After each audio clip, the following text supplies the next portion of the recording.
अरे आज माझ्या एकट्याच्या चेहऱ्यावरती नाही, महाराष्ट्रातला गावगाड्यातला जो माणूस आहे, शेतकरी आहे, कष्टकरी आहे, उपेक्षित आहे, बहुजन आहे, त्या सगळ्यांच्या चेहऱ्यावरती आज हास्य फुललेलं आहे। 2019ला ज्या जनतेने माननीय देवाभाऊंना मुख्यमंत्री पदासाठी बहुमत दिलं होतं, त्यांचा विश्वासघात केला आणि त्या विश्वासघातामध्ये जे आनंदात होते, मजेत होते, त्यांना 2024ला त्यांच्या ढोंगणावरती लात घालून त्यांना राजकारणातून बाहेर जनतेने काढलेले आहे आणि पुन्हा तिसऱ्यांदा महाराष्ट्राच्या मुख्यमंत्री पदावरती माननीय देवभाऊ उद्या संध्याकाळी 5 वाजता विराजमान होत आहेत। याच्यासारखा दुसरा आनंद माझ्या आयुष्यात असू शकत नाही।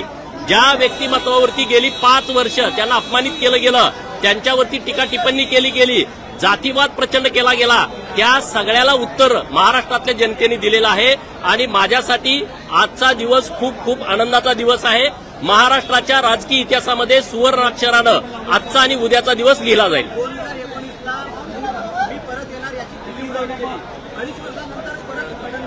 अरे तुम्हा सर्वांचा बाप आता महाराष्ट्राच्या राजकारणामध्ये सन्मानानं परत आलेला आहे आणि मला देवाभाऊंचं विधिमंडळातलं मुख्यमंत्री झाल्यानंतरचं पहिलं भाषण ऐकण्याची उत्सुकता लागलेली आहे। महाराष्ट्राच्या जनतेला सुद्धा ती उत्सुकता लागलेली असेल। 2024 मध्ये फडणवीसांनी असा करिश्मा केला की ते परत आले, राऊतांनी त्यांच्यावरती टीका केली होती की हे परत येणार नाही।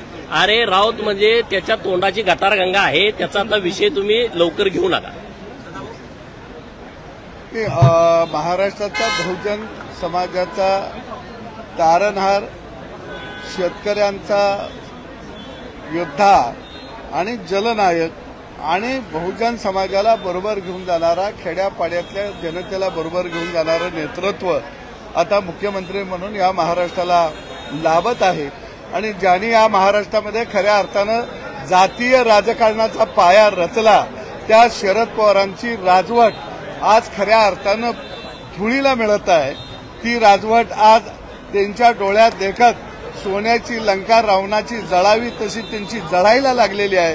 हा संपूर्ण महाराष्ट्र पाहत आहे आणि खऱ्या अर्थानं देवेंद्रजींच्या नेतृत्वामध्ये या महाराष्ट्रामध्ये परत एक वेळा रामराज्याला सुरुवात होत आहे, याचा आनंद मला आणि गावगाड्यातल्या प्रत्येक शेतकऱ्याला, शेताभातात राबणाऱ्या माणसाला। सदाभाऊ खोत आणि गोपीचंद पडळकर गोडजोडीमधून कोणाला मंत्रिपदाची लॉटरी लागेल असं वाटतं?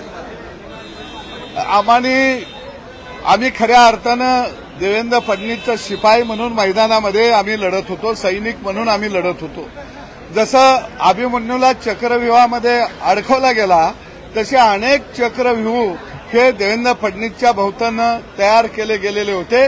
ते सगळे चक्रव्यूह तोडण्यासाठी खऱ्या अर्थानं आम्ही आमच्या जीवाची बाजी लावून त्या ठिकाणी खऱ्या अर्थानं ती लढाईच होती आणि ती लढाई आम्ही लढत होतो आणि त्या लढाईमधून आमचा अभिमन्यू सही सलामत पुन्हा येतोया, याचा खऱ्या अर्थानं आनंद आम्हा दोघाला जास्त आहे।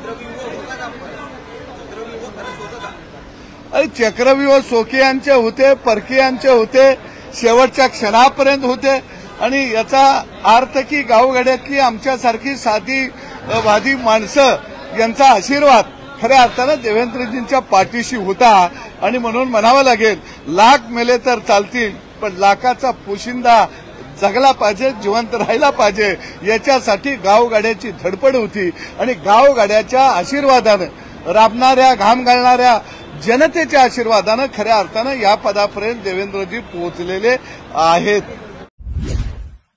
ताज्या बातम्यांसाठी पाहत रहा संघर्ष माझा जत।